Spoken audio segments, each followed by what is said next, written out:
तो hello friends, स्वागत है मेरे यूट्यूब चैनल पर और आप देख रहे हैं पॉकेमॉन एपेक्स। आज की इस वीडियो में मैं दो जबरदस्त लेजेंडरी पॉकेमॉन का बैटल कराने वाला हूं, जो कि एक तरफ है हम लोग का लुगिया, दूसरा तरफ है हम लोग का येवल्टल।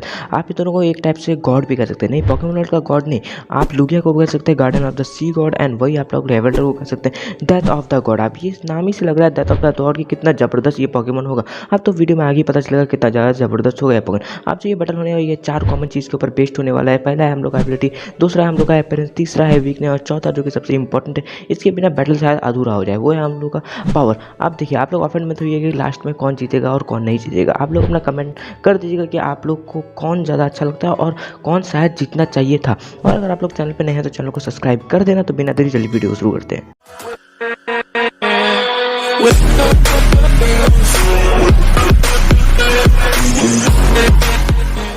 तो आप सबसे पहले लुगिया के बारे में बात करते हैं। लुगिया हम लोग का जनरेशन 2 का Duo psychic and flying type Pokémon, जिसकी स्पीशीज डाइविंग पॉकेमॉन है। आप लोग डाइविंग पॉकेमॉन से शायद समझ गए होंगे। डाइविंग पॉकेमॉन वो पॉकेमॉन होते हैं जो डाइव करने में बहुत ही ज़्यादा माहिर होते हैं, और उसे पॉकेमॉन नहीं, उसकी पूरी स्पीशीज डाइविंग करने में माहिर होती है। और शायद बहुत सारे पॉकेमॉन लवर्स को पहले ये लगता था कि ये पॉकेमॉन डाइविंग पॉकेमॉन होता है, शायद ये पॉकेमॉन वाटर टाइप पॉकेमॉन है। बहुत सारे पॉकेमॉन लवर्स छोड़ो तो मुझे भी यही लगता था कि ये डाइविंग पॉकेमॉन है तो वाटर टाइप पॉकेमॉन होगा, लेकिन नहीं, जब से मैंने पॉकेमॉन देखना शुरू किया तब पता चला ये psychic and flying type Pokémon है। अब बात करते हैं येवल्टल के बारे में। येवल्टल जनरेशन 6 का dual dark and flying type Pokémon, जिसकी स्पीशीज डिस्ट्रक्शन पॉकेमॉन है। अब आप इसी से अंदाजा लगा सकते हैं डिस्ट्रक्शन पॉकेमॉन मतलब इसका एक ही एम होता है, डिस्ट्रक्शन करना। अब इसी पॉकेमॉन के साथ नहीं है, इसका जितना भी स्पीशीज है, इसका सब स्पीशीज के साथ यही एम है कि मतलब कोकोन फॉर्म से जाएगा तो सिर्फ डिस्ट्रक्शन करेगा, वर्ल्ड को तबाह करने का फिराक में रहेगा। तो आप इसे अंदाजा लगा सकते हैं कि शायद कितना पावरफुल हो सकता है, तो वो आगे पता चलेगा। अब बात करते हैं दोनों के एबिलिटी के बारे में। तो सबसे पहले शुरू करते हैं लुगिया की एबिलिटी। लुगिया के पास दो एबिलिटी, एक प्रेशर एक मल्टी स्किल है।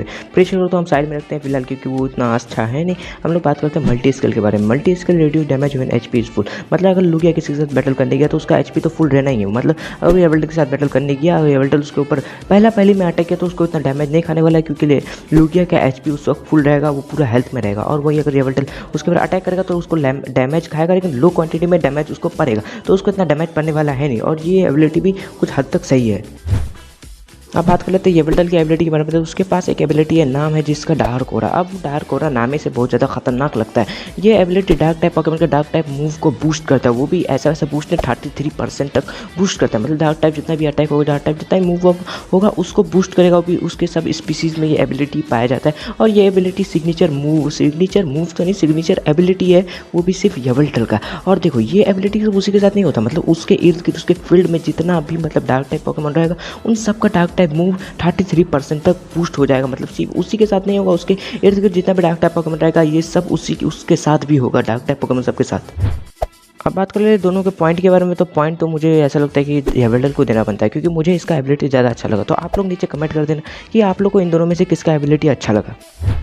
अब बात करते हैं दोनों के अपीयरेंस के बारे में। तो सबसे पहले बात करते हैं लुगिया के अपीयरेंस के बारे में। तो लुगिया सबसे पहले अपीयर हुआ था द मूवी 2000 में, सबसे सेकंड मूवी जो था वो लुगिया का ही था। उसके बाद जो अपीयर हुआ था वो हुआ था the movie power of us में वो अपीयर हुआ था। उसके बाद देखो, ये ऐसा पॉकेमॉन नहीं जो सिर्फ मूवी में ही अपीयर हो, इतना रेयर पॉकेमॉन भी नहीं है जैसे आर्सिया, डियाल्गा, पालकिया, वैसा इतना रेयर पॉकेमॉन नहीं है ये। मतलब ऐसे भी अपीयर होते रहते हैं, सीजन में अपीयर हुआ है, रीजन में अपीयर हुआ है, और भी एपिसोड सब में अपीयर हुआ है। जैसे आप सीजन में ले लीजिए पॉकेमॉन जर्नीज में भी अपीयर हो चुका है। इतना भी रेयरेस्ट पॉकेमॉन नहीं है, जो इतना बहुत rarely ultra pro max rarely इतना भी रेयर नहीं कि अपीयर हो ही नहीं, ये अपीयर होते रहता है, तो इसका अपीयरेंस थोड़ा ज़्यादा है।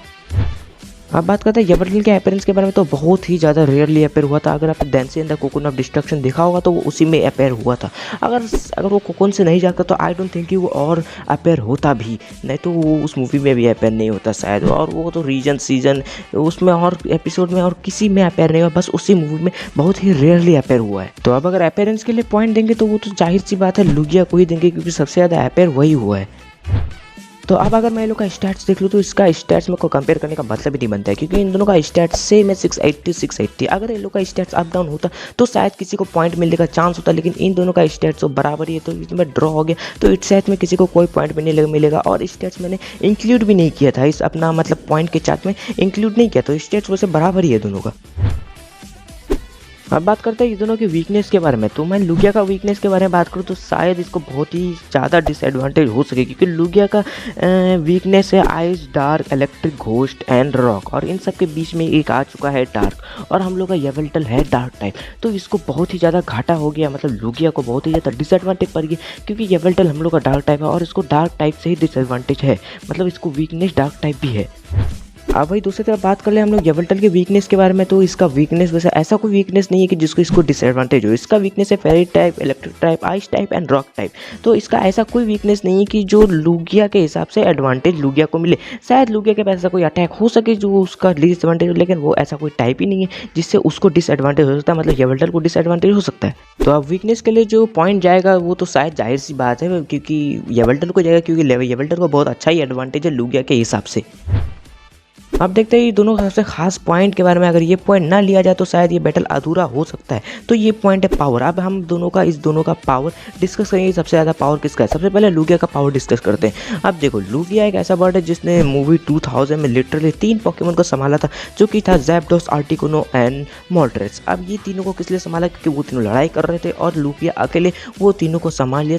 तुम लोग इसी से अंदाजा लगा सकते हो कि वो कितना ज़्यादा पावरफुल हो सकता है, और वो उसी को अकेले संभाल लिया, मतलब 3 लेजेंडरी पोकेमोन को वो अकेले संभाल लिया, तो वो क्या क्या नहीं कर सकते। और अगर अपने पोकेमोन जर्नी से अगर आपने लोग देखा होगा तो उसमें पहला या दूसरा एपिसोड में शायद बहुत सारे 20 या 30 या 40 पोकेमोन एक साथ उसके ऊपर लुगिया के ऊपर अटैक कर रहे थे, लेकिन तब भी उसको कुछ असर नहीं हुआ था। होगा भी कैसे जब लेजेंडरी पोकेमोन इसका कुछ नहीं उखा सका, तो ये सब पोकेमोन इसका क्या ही कर लेगा। तो इसी से आप अंदाजा लगा लीजिए कि वो कितना ज़्यादा पावरफुल हो सकता है उसका पावर के बारे में। अब बात करते हैं येवल्टल के पावर के बारे में। अब येवल्टल का पावर हम लोग को एक ही मूवी में दिखाया गया था, Diancie and the cocoon of destruction, और इसी से हम लोग को निकालना पड़ेगा कि इसका पावर कितना ज़्यादा हो सकता है। देखो इसने इस मूवी में 2 पोकेमोन को संभाला था, जो कि था एक्सर्नियस एंड डेंसी। डेंसी का तो मेगा एवोल्यूशन को इतना संभाल नहीं पाया, क्योंकि डेंसी का मेगा एवोल्यूशन उसको संभाला, लेकिन एक्सर्नियस को मे भी वो हरा सकता था और उसको संभाल भी सकता था, संभाला भी था, और डेंसी को भी वो संभाला था। अब देखो इसका ये सब पावर तो हो गया, किसको संभाला किसको नहीं संभाला, लेकिन इसका मेन पावर क्या आता है? इसका मेन पावर आता है लाइफ एब्जॉर्बेशन। हाँ, इसका लाइफ एब्जॉर्बेशन सबसे खतरनाक पावर है। शायद कोई नहीं टिक सके। एक्सर्नियस टिक गया था, वो तो लाइफ का गॉड है इसलिए शायद वो टिक गया था, लेकिन उसका कुछ ऐसे मतलब शायद ऐसा पार्टिकल्स कुछ निकलता है उसके बॉडी से जिसके ऊपर वो लग गया, तो वो मतलब पूरा सब उसका लाइफ छीन लिया जाएगा। और वो उसका कैसे होता है? मतलब उसका लाइफ ऐसे छीना जाता है, अगर वो कोकून से जाग गया, अपने वो विंग्स फैलाता है, उसके बाद वो लाइफ एब्जॉर्ब करना शुरू कर देता है, चाहे वो जो पोकेमोन उसके आगे जो लिविंग ऑर्गेनिज्म हो, पेड़ हो, पौधा हो, यहाँ तक कि वो इंसानों को भी नहीं छोड़ता। तो इसके साथ फ्रेंडशिप करना थोड़ा हार्ड है क्योंकि ये इंसानों को भी नहीं छोड़ता, सबका लाइफ एब्जॉर्ब करता है, उसका अपना लाइफ बढ़ाता है और सोने चले आता है। तो मे भी अगर इससे कोई लड़ाई करने आए तो अगर वो उसका लाइफ छीन ले तो बहुत ही ज़्यादा दिक्कत हो सकता है। मतलब अब देखो पावर के मामले में अगर हम लोग देख ले तो पावर के मामले में मुझे दोनों का ही पावर अच्छा लगा। एक के पास एक तो पावर है कि वो लाइफ एब्जॉर्बेशन है और उसने एक्सर्नियस एंड डेंसी को संभाल, और एक के पास है कि वो एक Zapdos, Moltres and Articuno 3 legendary Pokemon को अकेले उसने कंट्रोल किया। तो दोनों को ही 1 पॉइंट मिलता है पावर के मुकाबले में। अब देखो अगर हम लोग फाइनल पॉइंट देख ले तो ज़्यादा पॉइंट तो येवल्टल का ही है, क्योंकि देख लो येवल्टल को एबिलिटी में 1 पॉइंट मिला है, पावर में 1 पॉइंट मिला है और वीकनेस में 1 पॉइंट मिला है। और वही लुगिया को देख ले तो लुगिया को अपीयरेंस में 1 पॉइंट मिला है, पावर में 1 पॉइंट मिला है। तो लुगिया का 2 पॉइंट हो गया, येवल्टल का 3 पॉइंट हो गया। तो अगर हम लोग पॉइंट के मामले में देखें तो येवल्टल जीत चुका है। तो अब पॉइंट के मुकाबले में तो ये जीत गया है, लेकिन एनिमे में कुछ भी हो सकता है। लुगिया भी जीत सकता है, येवल्टल भी जीत सकता है, इसमें मैं पूरा श्योर नहीं हूँ, लेकिन शायद येवल्टल जीत सकता है। आप देखो किस लिए जीत सकता है, क्योंकि इसके पास पावर बहुत ज़बरदस्त है, इसका एबिलिटी भी बहुत ज़बरदस्त है, और उसके पास एक एडवांटेज है लुगिया के मुकाबले। तो ये शायद जीत सकता है, और इसका पावर लाइफ एब्जॉर्बेशन पावर तो बहुत ही ज़्यादा ज़बरदस्त है, तो शायद इसमें जीत सकता है, या फिर लुगिया भी जीत सकता है। मे बी मैं पूरा श्योर नहीं हूँ कि एनिमे में कुछ भी हो सकता है। तो आई होप आप लोगों को वीडियो पसंद आया होगा, क्योंकि मेरा बैटल तो यहीं पे खत्म हो गया। आप लोग कमेंट डाउन कर देना कि आप लोगों को बैटल कैसा लगा। अच्छा लगा तो लाइक कर देना, नहीं लगा तो सब्सक्राइब कर देना। मिलते हैं अगले वीडियो में, तब तक के लिए बाय बाय।